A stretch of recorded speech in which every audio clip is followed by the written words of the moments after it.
Hey everyone, welcome to Orange's Scream Fortress 2025 Workshop Showcase Collection Extravaganza. This is a curated list of submissions that I like. It includes cosmetics, unusual effects, taunts, and more. I'll have a link to the full collection in the description below. With that out of the way, let me take you to the gallery and I'll show you the cosmetics I chose. Starting off, oh, the lights aren't working, 1 second. Fixed it. Okay. First up, we have The Last Camper. It's a multiple class hat that has 2 styles, one with a flashlight and one without. I think it's fun, and the bloodstain tells a story of a camping trip gone wrong. Next, we have L'Epilogue, a spy mask that makes him look like he just got finished handling a tough job. I like the ragged look, and the blood and dirt stains are a nice touch. The tie is paintable as well, and it has jiggle bone physics. Up next, the Viscera Visor. I think this one is super clean and really fits the medic's character nicely. I really like the blood as well, and you wouldn't know if he's just performed surgery or just killed someone. So I think it fits nicely. Next, we have the Arm of Darkness set for Engineer, which features a really nice looking hairstyle that also has a scratched up style, along with a shirt that features shotgun shells and a shotgun holster. I really like the styles for both, and I feel like this could work outside of Scream Fortress easily as well.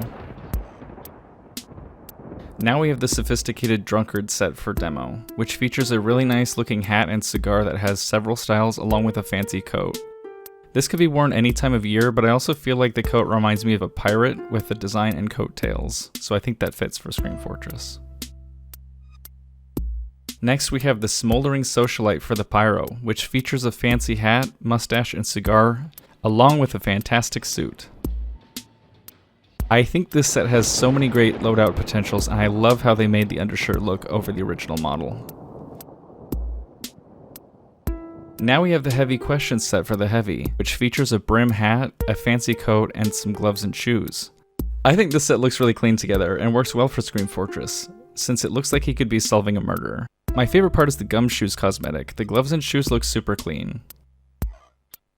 Up next, the Meliante set. I don't know how to pronounce that. For Scout, an obvious nod to Zorro, as well as Princess Bride. I could definitely see him being a bandit. I think it's a nice costume for Scream Fortress without being too obvious that it's event specific.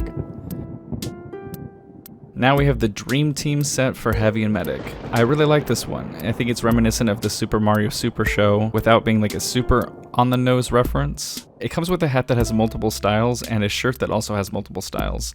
And I really love what they did to transform the medic's lab coat. Now we have the Harvester of Souls set for the Sniper. It comes with a mysterious looking hood that shadows the face along with a coat. I was super intrigued by the look of the hood, and I like how it subtly shows the cosmetics on the face. I also think the distressed look the coat has is nice as well.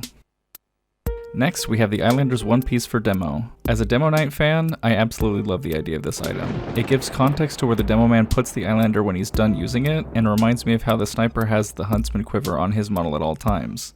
I think something like this needs to exist. Now we have the lower class. I absolutely love the look of this. It's very silly, but within reason. I think it's also a nice contrast to other hats that we have in game, like the Towering Pillar of Hats for instance. I also really like the missing teeth look, and how it's unique to every class. Next up, the Haunted Henchman. I love this so much. The effect trail on the hat itself being animated looks amazing and is very unique. I don't think there's another cosmetic that does something quite like this, and I really love the paint styles as well. Lastly, we have the Nightmare Vision Goggles. I love this, and I think it's fantastic. I can see so many fun and unique loadout potentials with it. The different styles are a lot of fun too, and I imagine it being a highly sought after cosmetic if it were to be added. Alright, that's it for the cosmetics. Now I'll take you to the attic to check out the unusual effects that I chose for the case. First off, we have Shattered Reality. I know there are a few broken glass effects on the workshop, but I think this is the best execution by far. I love the texture of the glass itself, and the refract is done perfectly. Up next we have Feature Presentation. It has 2 variants, one that's colored and another that's monochromatic.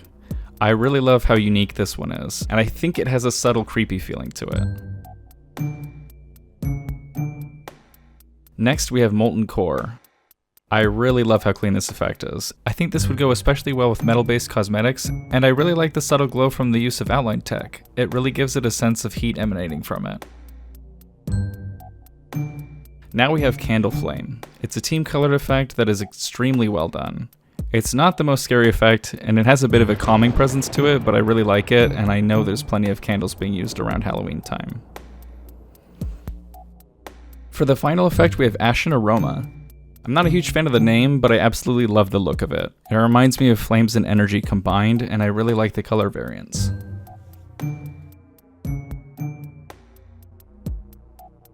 To start off the taunt effects, we have Wheat Field. I think this is perfect for fall and is extremely fitting for the game. It's simple but effective. I also like the way it trails when you're moving with moving taunts. Next we have Bloodshed. I really love how crisp this effect is. It's really well done. I think they struck a perfect balance of gore without being too horrifying, and I really enjoy it. Now we have Accursed Flames. I really love the look of this. I think the color is neutral enough to not need to be team colored, and I think the flame trail for moving taunts is a really nice touch.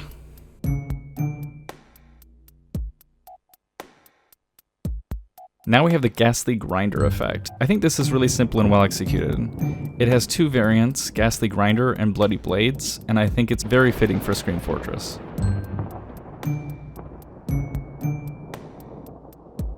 Lastly, we have Phantasmus. I think this is very pretty looking. It looks like a really nice magical portal to me, and I like how it's not overly saturated while it's covering the player model.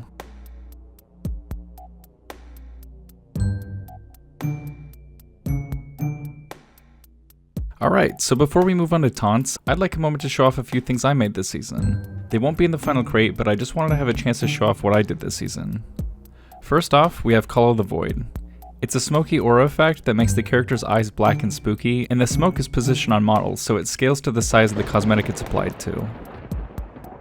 Next we have Marasmus's Manifestation. The look is entirely inspired by Marasmus's particles in-game, and has a unique spawn and animation that shows to other players whenever you die and respawn, and also shows to you specifically whenever you taunt. Finally, and I know this one isn't terrifying by any means, but I just wanted to promote Sandy. It's a super unique effect that has clumps of sand falling when you're not moving, and it sprays out clouds of sand and sand particles whenever you move or shake your mouse around. Alright, now that unusual effects are out of the way, let's move outside and I'll show you the taunts I chose to be added. First off, we have the Heartbreaker taunt for Medic. I think this one's very fitting for Medic and works well for Scream Fortress. Really nicely animated, and I think it would look really cool for kill cams. Up next, the Critical Fail taunt for all classes. I think this taunt is super well executed and really does feel like an actual taunt. It's subtle but effective.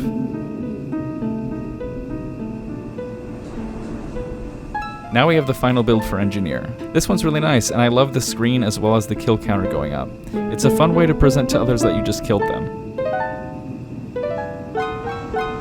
Up next is Nuh-Uh for all classes. I imagine this one's going to be fairly infuriating to be taunted with, and I really like the unique animations for every class. It's really well done.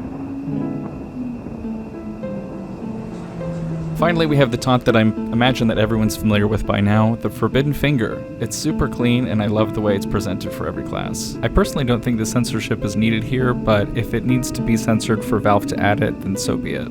Alright, that's it for the taunts. Now I'd like to show off just a few more items for this event that I really like and felt should get more attention. Follow me to a very red room with a coffin in it.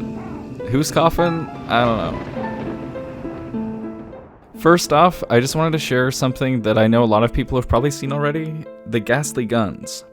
I think these are amazing, and I would love to see them included in games somehow.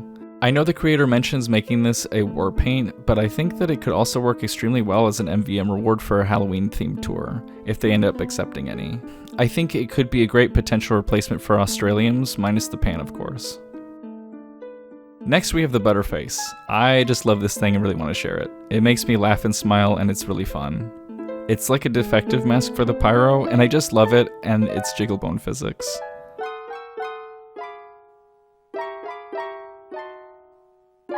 Lastly, we have the Ghoul Slinger.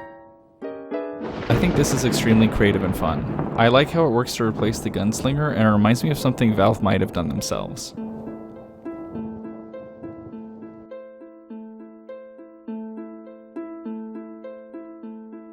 Alright, that's everything. Let's see the breakdown of everything I included in this update. Alright, that's all I have for you today. What did you think of the submissions? I hope y'all enjoyed this video, and be sure to check out the submissions on the workshop. There will be a link to a workshop collection in the description for your convenience. Thanks for watching. If you like this, please consider liking and subscribing. I might do more of these in the future. Thanks, and I hope you all enjoyed this year's official Scream Fortress update. Bye!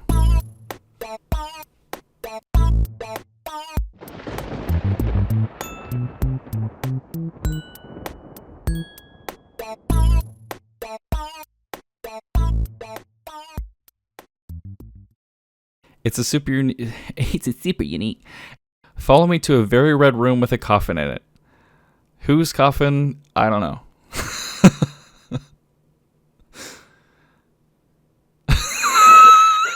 That's so stupid. And it also reminds me of how the sniper has the quiver, like has the hunts. It also reminds me of how the hunts. Fucking Christ! It also reminds me. I also think the distressed look on.